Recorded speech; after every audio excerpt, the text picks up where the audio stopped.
Assalamualaikum warahmatullahi wabarakatuh. Kembali kita lanjutkan pembahasan naskah asli penalaran matematika UTBK tahun 2024. Teks berikut digunakan untuk menjawab soal nomor 15 sampai dengan 20. Butir air hujan diasumsikan berbentuk bola sempurna dan jatuh secara vertikal.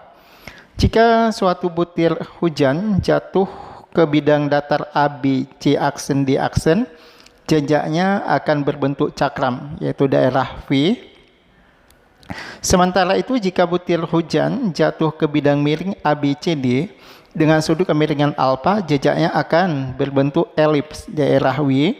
Perhatikan bahwa jejak butir-butir air hujan akan menutup bidang ABCD jika jejak tersebut menutup bidang ABC aksen D aksen.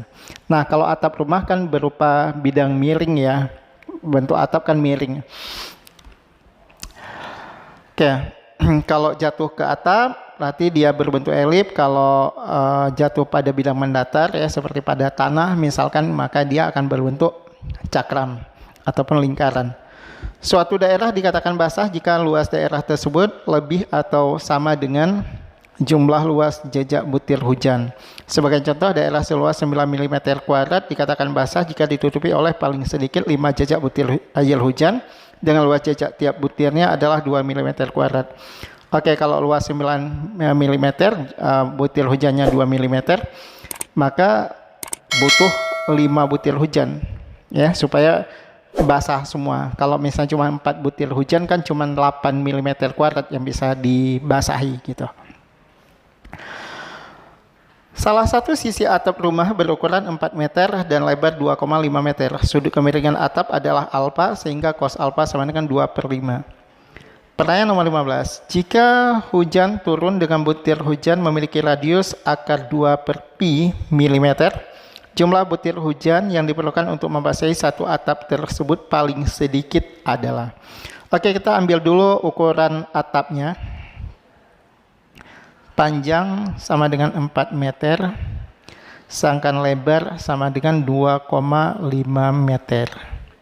Nah, kalau kita hitung dalam satuan meter ya, dalam bidang miring ini, panjang kali lebar, kalau dalam bidang miring sama dengan 4 kali 2,5 kan, jadinya 10 meter kuadrat. Itu kalau pada bidang miring.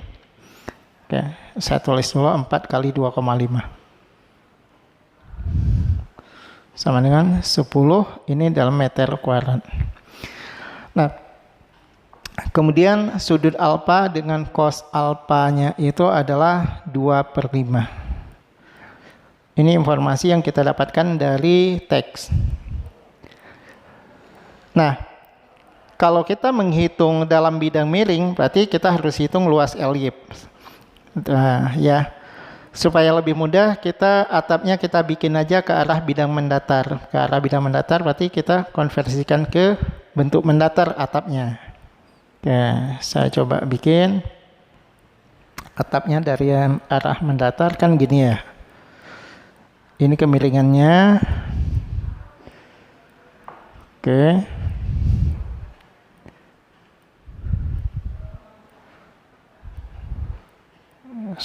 Bentar. Nah, gitu. Ini alfa.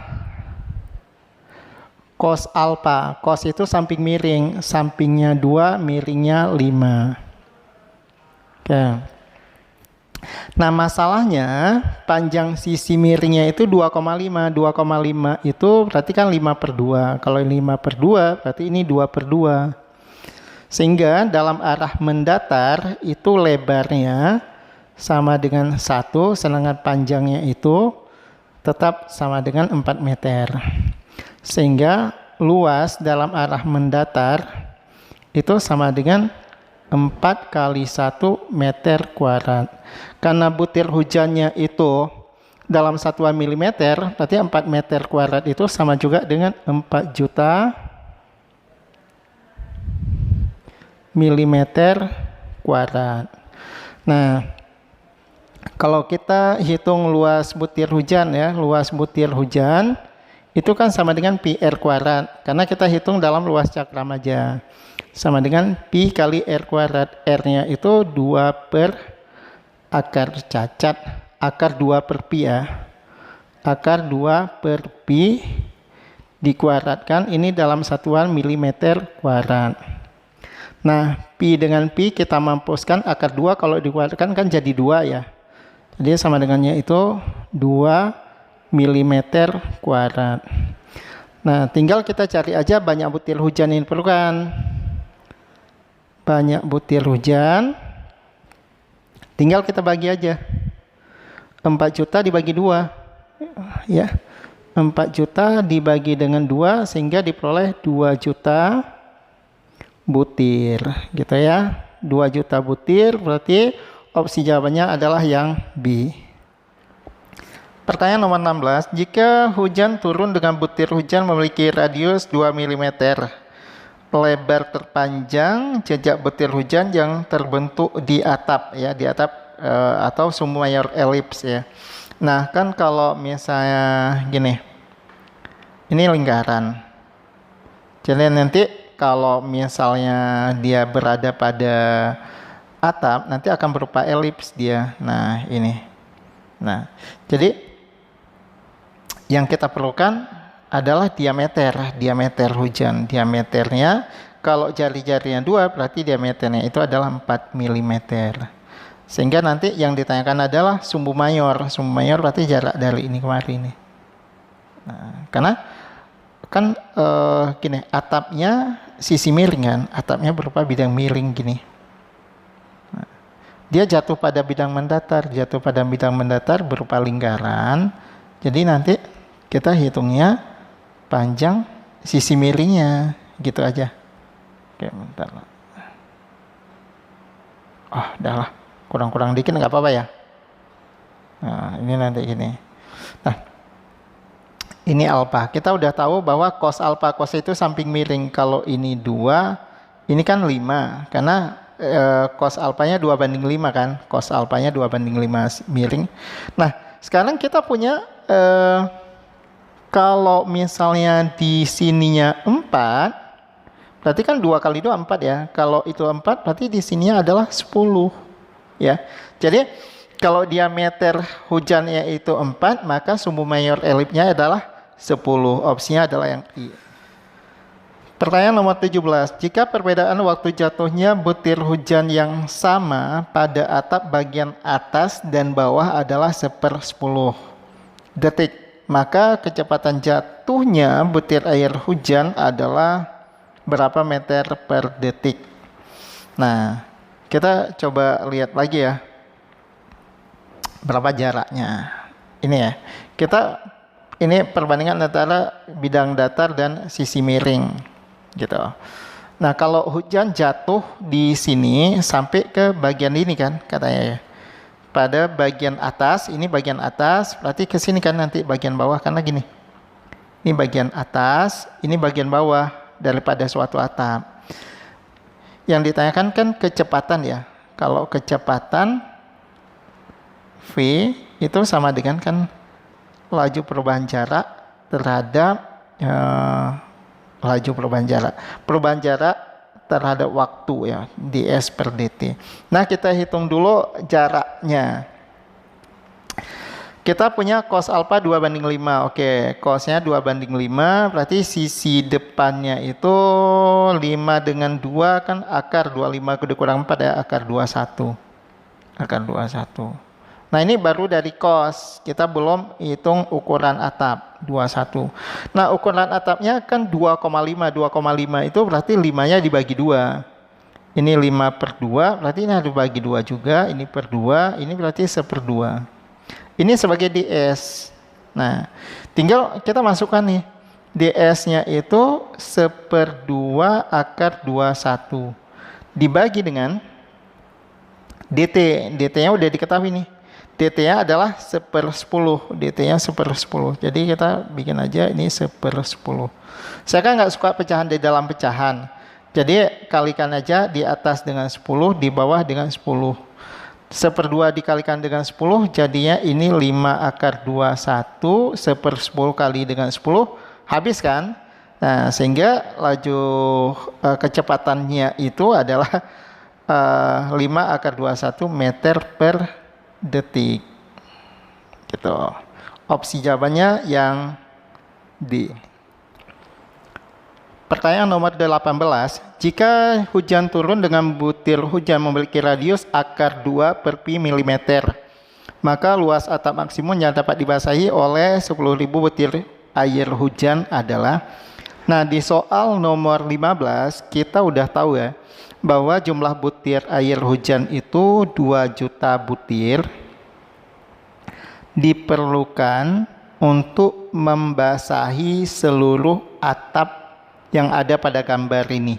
Kan jari-jari radius butir hujan tadi di nomor 15 kan sama, akar 2 per pi juga kan. Nah, untuk membasahi luas atapnya, luas ukuran asli ya, yaitu 4 meter dikalikan dengan 2,5, bukan pada bidang datar. 4 dikalikan dengan 2,5, ini satuannya kan jadi meter kuadrat ataupun 10 meter kuadrat. Ya. 2 juta butir air hujan, 2 juta butir air hujan itu untuk membasahi 10 meter kuadrat. Sekarang 10.000 butir air hujan untuk membasahi berapa meter kuadrat. Nah, gitu kan. X, saya nyatakan aja sebagai X. Terus kita main mampus tewas mati habis saja. 10.000 mampuskan 10.000, kemudian 0 coret. Terus tinggal kita kalikan silang. Ini butuhkan 20 X sama dengan 1 meter kuadrat. Berarti nilai X-nya sama dengan 1/20 meter kuadrat. 1/20 meter kuadrat. Kalau 1/2 kan 0,5 ya, karena 0,5 dibagi 10 lagi jadinya 0,05 meter kuadrat. 0,05 ada di pilihan jawaban yang I. Pertanyaan nomor 19. Ketika hujan, setiap bidang datar dengan luas 1 meter kuadrat akan menjadi sepenuhnya basah dalam waktu 1/4 menit ataupun 5/4 menit ya. Hujan tersebut akan membasahi atap rumah berukuran panjang 5 meter dan lebar 2 meter dengan sudut kemiringan atap 60 derajat setelah berapa menit? Atap basah oleh hujan. Ya kan? Pasti dalam waktu yang bersamaan. Jadi ini sebenarnya kalau misalnya secara logika ya jawabannya ya pasti sama 1/4 menit juga. Oke, tapi kalau misalnya kita secara hitungan ya kan, kalau kita hitung gimana nih? Oke, saya ambil dulu atapnya itu berupa bidang miring dengan sudutnya itu adalah 60 derajat, kan? Kemudian lebar atapnya 2 meter. Lebar atap itu menjadi bagian miringnya kan 2 meter. Cos 60 kan setengah. Kalau miringnya 2 meter berarti yang mendatarnya itu adalah 1 meter. Maka luas bidang mendatar, luas bidang datar ya, saya bikin aja bidang datar, itu 1 meter dikalikan dengan 5 sehingga diperoleh 5 meter kuadrat. Oke, nah ini secara perbandingan, tapi ini sebenarnya nggak valid, saya kurang srek dengan soal ini. Katanya kan kalau 1 meter kuadrat luas bidang datar butuh waktu 5/4 menit, 1/4 kan. Sehingga kalau 5 meter kuadrat itu kan kalau secara perbandingan ini waktunya lebih lama kan, 25/4 menit. Ya. Tapi intinya kan kalau misalnya hujan apalagi atap itu bagian yang pertama kena hujan kan. Kalau 1 meter kuadrat kan nggak mungkin basahin ini dulu 1 meter kuadrat terus berikutnya basahin 1 meter kuadrat lagi kan nggak mungkin ya. Jadi tetap ya kalau ditanyakan jawabannya apa, saya tetap milih jawabannya itu adalah A 1/4, nggak akan milih 25/4. Gitu. Pertanyaan nomor 20, perhatikan ilustrasi berikut. Atap suatu rumah memiliki sudut kemiringan gamma dengan sin gamma sama dengan 3/5 memerlukan paling sedikit 4 juta butir air hujan untuk membuatnya basah. Atap tersebut diputar sehingga sudut kemiringan menjadi delta dengan sin delta sama dengan 4/5. Jumlah minimal butir air hujan yang membuat atap dengan posisi baru itu basah adalah berapa butir? Nah, kita coba lihat dulu dengan posisi sudut yang dibentuk itu adalah gamma. Saya coba gambarkan, gini. Posisi mendatarnya. Kemudian kemiringan ya, kan atap suatu rumah itu ya pasti berupa bidang miring lah. Ya kan? Nah, gini. Kalau yang namanya dia sin itu kan perbandingannya depan terhadap miring kan. Depan terhadap miring. Berarti ketika diberikan sin gamma, depannya itu adalah 3, miringnya 5. Kan triple Pitagoras 3, 5, berarti yang mendatarnya 4. Kalau dia panjang sisi mendatarnya 4, butuh 4 juta butir hujan. Nah, sekarang diputar dengan sudutnya itu membentuk sudut theta, delta dengan besarnya kemiringan adalah sin deltanya 3/5. Oke, kita hapus. Sin delta 3/5. Sin itu depan per miring. Sinnya 4/5. Sekarang 4. Ini sudutnya menjadi sudut delta.